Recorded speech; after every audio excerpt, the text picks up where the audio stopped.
Y no hay que tener miedo, porque hoy no ha venido Artur Mas. Ah, pero está Duran y Lleida. Bien, bueno, me acabo de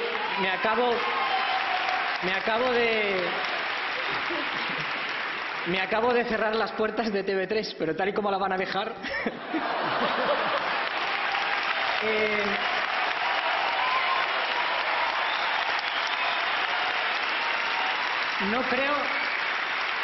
No creo tampoco que la dejen peor que la televisión de Hospitalet, también os lo digo.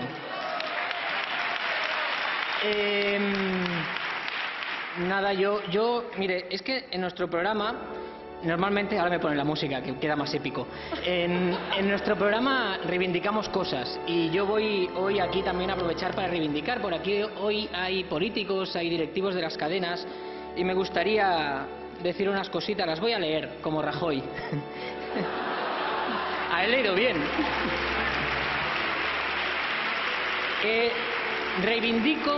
Reivindico la necesidad de seguir haciendo periodismo en televisión sin tener que estar en ninguna trinchera. Más que nada porque en las trincheras hay que agacharse y a mí no me gusta.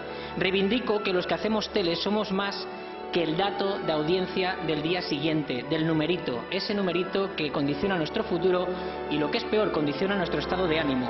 Y reivindico que la tele, aunque no lo parezca, está mucho mejor de lo que pensamos. Y solo si nosotros la defendemos conseguiremos que la tele sea un medio tan o más válido que cualquier otro para hacer lo que más nos gusta: comunicar.